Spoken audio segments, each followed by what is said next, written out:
hâte de voir ce que ça va donner.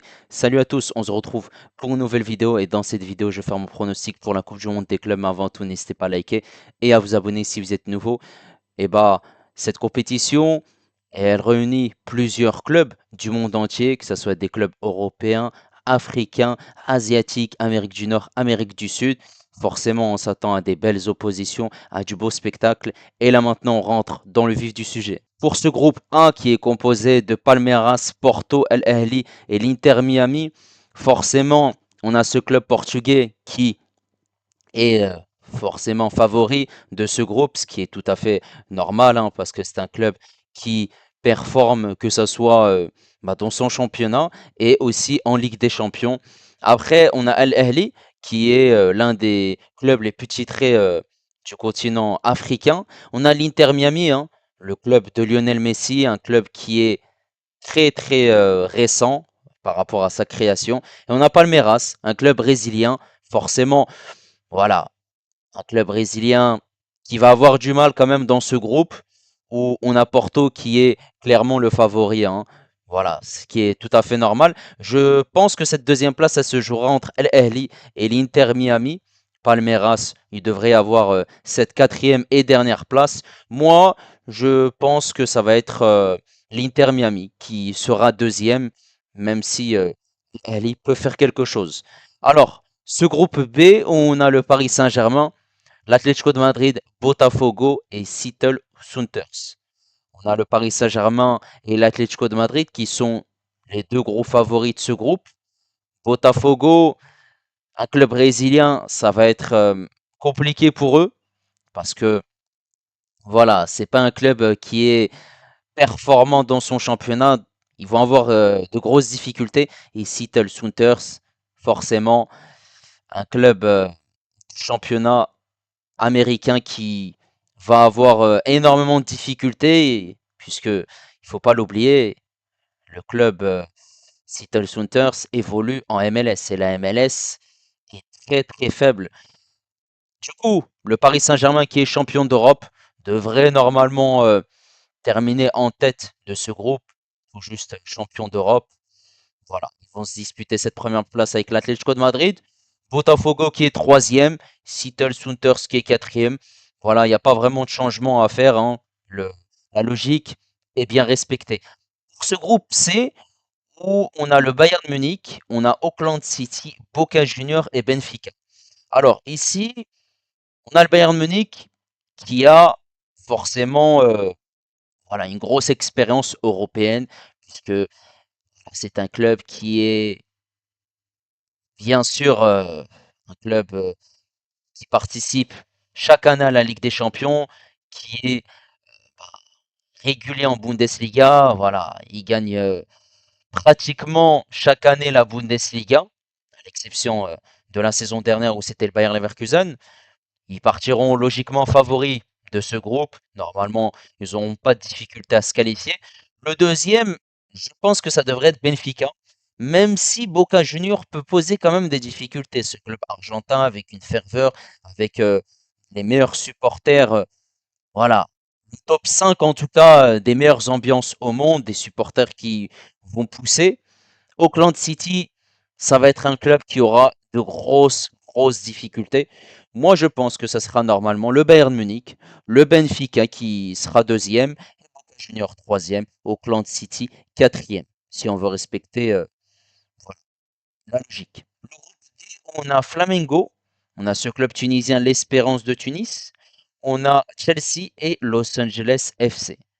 Alors, Chelsea qui a gagné la Conference League, qui petit à petit revient au devant de la scène, qui est qualifié la saison prochaine en Ligue des Champions, qui a eu du mal, hein, parce que avec tous les achats qu'ils ont faits, ils ont énormément de joueurs. Voilà, depuis que Abramovich a vendu le club, ça a été un peu compliqué pour voilà, continuer la suite des choses. Mais il faudra se méfier de cette équipe de Chelsea qui commence à redevenir très performant.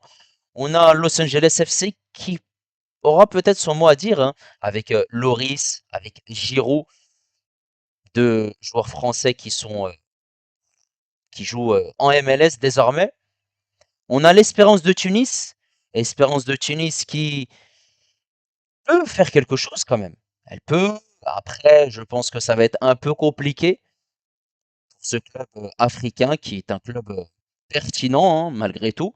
Il faut pas le négliger. Et on a Flamengo. Alors, moi je pense que Flamengo, ça va être le club qui peut avoir de grosses difficultés dans ce groupe. Parce que l'Espérance de Tunis, on sait que généralement les clubs tunisiens et même la sélection, c'est des clubs qui défendent parfaitement bien. Après, maintenant, il faudra voir ce que ça va donner, notamment contre Chelsea. Mais l'Espérance de Tunis peut avoir son mot à dire, hein. Ils peuvent finir deuxième, hein. Ils peuvent faire un résultat contre Flamengo et même face à Los Angeles FC. Moi, je dirais Chelsea qui finit en tête du groupe, sans problème. Espérance de Tunis, je les verrais bien terminer deuxième. Los Angeles troisième et Flamengo quatrième, même si je pense que cette deuxième place peut se jouer entre l'Espérance de Tunis et Los Angeles FC. Ce groupe E, on a River Plate, Urawa Red Diamond, on a Monterrey et on a l'Inter Milan. L'Inter Milan qui est finaliste de cette Ligue des Champions, qui a tout perdu, qui s'est écroulé, qui a perdu le Scudetto, qui a perdu cette Super Coupe d'Italie, qui a perdu la Coupe d'Italie et qui a perdu donc cette finale de Ligue des Champions, qui va devoir revenir et essayer de faire quelque chose dans cette compétition. Voilà, ils partiront largement favoris de ce groupe, eux, ce qui est tout à fait normal et logique. River Plate, un club argentin, tout comme Boca Juniors, c'est un club historique. Un club qui a une excellente ambiance avec des supporters qui vont pousser. Monterrey et Urawa Red Diamond, je pense que ça va être compliqué. Moi, je pense que l'Inter Milan devrait terminer en tête de ce groupe. River Plate, deuxième. Monterrey, troisième. Et Urawa Red Diamond, quatrième. Et pour ce groupe F, le groupe F, on a Fluminense, on a Borussia Dortmund, on a Ulsan Hyundai et on a Mamelodi Sundowns. Alors ici, le club qui part favori, c'est le Borussia Dortmund. Ensuite, on a trois clubs qui vont essayer de se disputer cette deuxième place. Entre Ulsan Hyundai, entre Mamelodi Sundowns et Fluminense. Donc le Borussia Dortmund, sans souci, premier de ce groupe. Cette deuxième place, je sais pas, mais j'ai une petite intuition sur cette équipe du Mamelodi Sundowns qui peut faire quelque chose. Après, forcément, voilà, ils ont pas mal de joueurs qui sont très très forts, hein, notamment ce gardien Williams, pas mal de joueurs aussi qui composent cette sélection de l'Afrique du Sud. Face à une équipe de Fluminense qui n'est pas la meilleure, ou Hyundai, je verrais bien Mamelodi Sundowns finir deuxième de cette poule, Fluminense troisième et Ulsan Hyundai quatrième. Pour ce groupe G, le groupe où on a, voilà, pas mal de clubs pertinents. On a Manchester City, le Wydad de Casablanca, l'Ain et la Juventus. C'est un groupe qui est très très très intéressant. Non seulement on a Manchester City qui a traversé une saison très très compliquée avec voilà un parcours en Ligue des Champions qui s'est arrêté brutalement en barrage de Ligue des Champions face au Real Madrid, qui a euh, ben, eu des nouvelles recrues pendant ce mercato, parce qu'il y a eu une ouverture de mercato spéciale par rapport à cette Coupe du Monde des clubs. On a le Wydad de Casablanca, qui va essayer d'exister dans ce groupe, dans cette compétition. Un club qui est pertinent quand même sur ce continent africain. La Juventus, avec Igor Tudor, ils ont réussi à bien finir la saison en Serie A. Et El Ain, l'équipe de Rahimi, qui va essayer de jouer les troubles faits dans ce groupe. Normalement, Manchester City et la Juventus devraient terminer voilà, en tête de cette poule. Ça veut dire que les deux vont se disputer cette première place, parce que ce sont les deux favoris. Mais attention au Wydad de Casablanca. Le Wydad de Casablanca est forcément qui va essayer d'accrocher Manchester City, de faire un résultat contre la Juventus, de battre cette équipe d'Al Ain. Moi, je vois Manchester City finir en tête de ce groupe. La Juventus, deuxième. Wydad de Casablanca, troisième. Et Al Ain, quatrième. Même si j'aimerais bien, en tant que Marocain, que le Wydad de Casablanca se qualifie. Mais je pense que la tâche va être compliquée. Au moins, j'espère qu'ils ne vont pas se ridiculiser. Dans ce groupe H, le groupe où on a le Real Madrid, on a l'Hilal, on a Pachuca et on a Salzbourg. Forcément, le Real Madrid est en tête de cette poule. On a, voilà, un club comme le Real Madrid qui est, voilà, largement favori, hein, clairement. Après, entre les trois autres clubs, je pense que c'est l'Hilal qui, avec cette domination dans le championnat saoudien, qui va normalement ne pas avoir de soucis, hein, dans ce groupe. Pachuca et Salzbourg, je pense que ça va être compliqué pour eux. En plus de ça, Salzbourg, ils ont eu du mal, hein, cette saison, que ce soit en Ligue des Champions ou même dans leur championnat. Real Madrid qui termine premier, Al Hilal deuxième, Salzbourg troisième et Pachuca quatrième. Maintenant, par rapport au huitième de finale, on a Porto, Atlético de Madrid. Alors, l'Atlético de Madrid, c'est un club qui défend face à une équipe de Porto qui a des joueurs très très intéressants. Cette équipe de l'Atlético de Madrid, il ne faut pas les sous-estimer, hein, clairement. Mais je pense que cette équipe de Porto, il faut faire attention, ils peuvent faire quelque chose. Après, il faut savoir que cette équipe de l'Atlético, c'est défendre. Et avec des joueurs comme Griezmann qui peut être pertinent, forcément, bah, ça peut faire très très mal. Il est là le souci. Et voilà, moi je pense que ça va être une très belle opposition et je verrai bien une qualification de l'Atlético de Madrid. Pour ce deuxième match entre le Bayern Munich et l'Espérance de Tunis, normalement il n'y aura aucun problème entre ces deux clubs.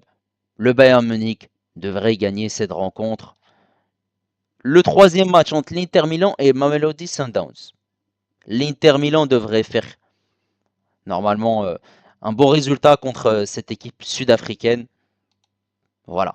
Ce quatrième match, par contre, entre Manchester City et Al-Hilal. Manchester City qui, forcément, bah, affronte cette équipe de Al-Hilal.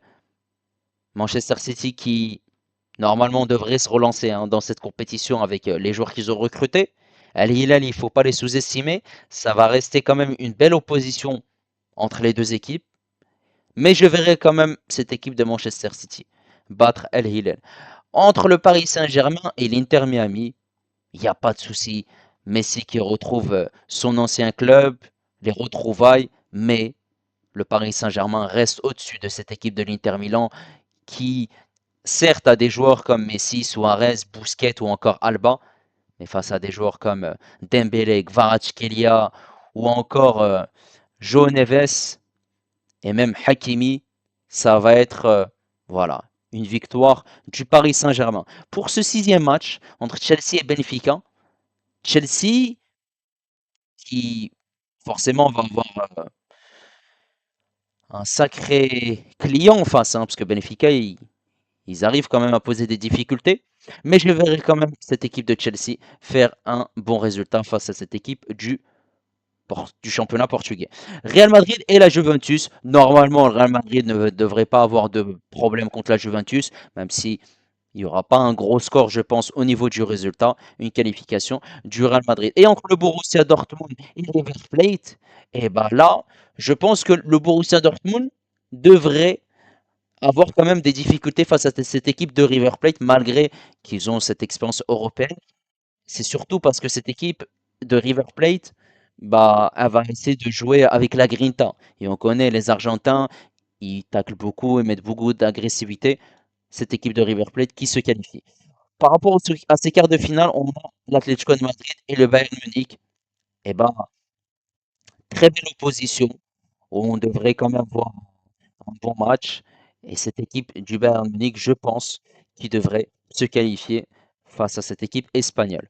Entre l'Inter Milan et Manchester City, je verrai, voilà, un magnifique match où une équipe de Manchester City qui a la possession, une équipe de l'Inter Milan qui va essayer de défendre, une équipe de l'Inter Milan qui va essayer de contre-attaquer, essayer de jouer avec Lautaro Martinez ou bien Marcus Thuram, mais cette équipe de Manchester City avec leurs recrues devrait se qualifier.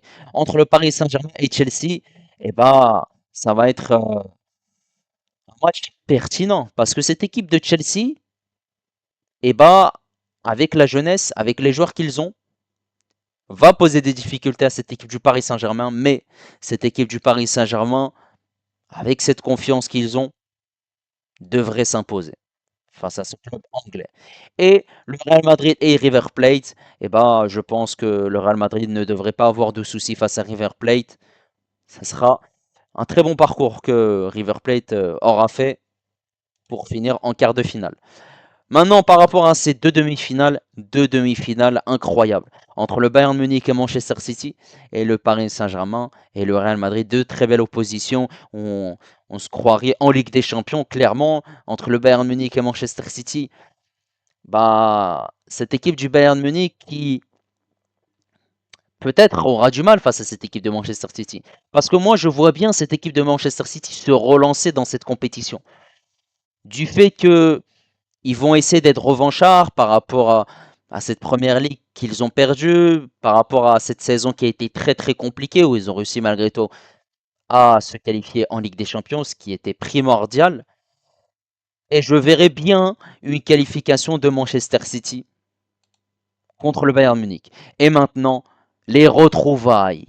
À ce match-là, je l'attends entre le Paris Saint-Germain et le Real Madrid, les retrouvailles entre Kylian Mbappé et le Paris Saint-Germain.